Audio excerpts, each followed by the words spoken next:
प्रणाम दोस्तों, मैं हाजिर हूँ एक नए योग सूत्र के साथ। उम्मीद है कि आपको हमारा पिछला योग सूत्र अच्छा लगा होगा। मैंने पिछले सूत्र में आपको बताया था कि योग की सरल विधि के द्वारा हम कैसे अपने आत्म स्वरूप को जान सकते हैं। अगर आपने वह योग सूत्र मिस कर दिया है तो कोई दिक्कत नहीं है, आप इस चैनल को सब्सक्राइब कर सकते हैं और मेरे अब तक के सभी योग सूत्रों को आसानी से देख सकते हैं। तो चलिए हम अपनी योग साधना की इस यात्रा को आगे बढ़ाते हैं अपने इस नए सूत्र के साथ। आज का सूत्र है वृत्ति सारूप्यम इतरत्र, अर्थात वृत्तियों के निरोध से भिन्न अवस्था में दृष्टा का वृत्ति के सदृश स्वरूप होता है। बात समझ में नहीं आई ना? कोई दिक्कत नहीं, मैं इसे विस्तार से समझाने की कोशिश करता हूँ। जैसा कि पहले के योग सूत्रों में मैंने आपको बताया था, चित्त वृत्तियां अर्थात मेंटल स्टेट्स 5 प्रकार की होती है। क्षिप्त, विक्षिप्त, मूल, एकाग्र और निरोधा। इन सभी वृत्तियों या स्टेट्स में मन की अवस्था वृत्ति की विशेषता के अनुसार होती है। जैसे क्षिप्त, मूल और विक्षिप्त चित्त की ये 3 भूमियां साधक को संसारोन्मुख करती है, अर्थात संसार की ओर ले जाती है। मन को सुख देने वाली होने के कारण ये साधक को संसार के भीतर भटकाती रहती है।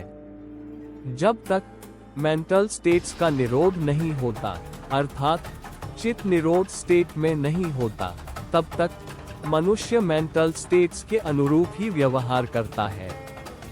जैसी चित्त की वृत्ति होती है वैसा ही देखता, सुनता, समझता और महसूस करता है।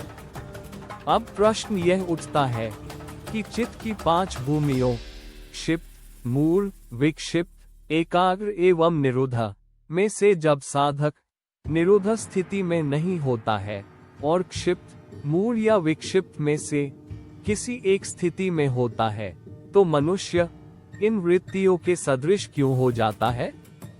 इसका कारण ये है कि स्वभाव से ही इंद्रियां बहिर्गामी होती है, अर्थात हमारे शरीर को बाहरी संसार का ज्ञान इंद्रियों के माध्यम से ही प्राप्त होता है। जीवात्मा बाहर का अनुभव बाह्य इंद्रियों के माध्यम से ही कर सकता है, इसलिए वह वृत्ति सारूप्य होकर, अर्थात वृत्ति जैसे स्वरूप वाला होकर ही अनुभव ले सकता है।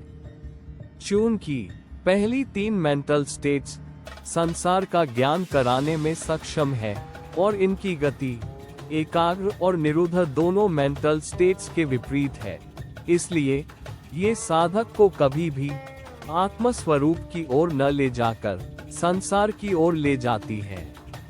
निरोध और एकाग्र भूमि को छोड़कर सभी मेंटल स्टेट्स साधक को बाहर, अर्थात संसार की ओर ले जाती है। इसे एक उदाहरण से समझते हैं। मान लो आपके पास एक मणि है। मणि का अपना कोई रंग नहीं होता, परंतु यदि मणि को लाल प्रकाश में रख दें तो ये लाल दिखने लगती है। यदि इसे हरे प्रकाश में रख दें तो ये हरी दिखने लगती है।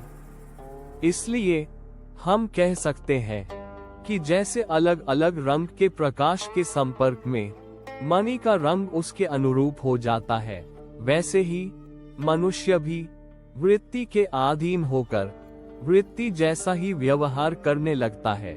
जैसा कि हमने बात की थी, योग एकाग्र भूमि से प्रारंभ होकर निरोध अवस्था में पूर्णता को प्राप्त होता है और अंत में साधक को आत्म स्वरूप में प्रतिष्ठित करता है।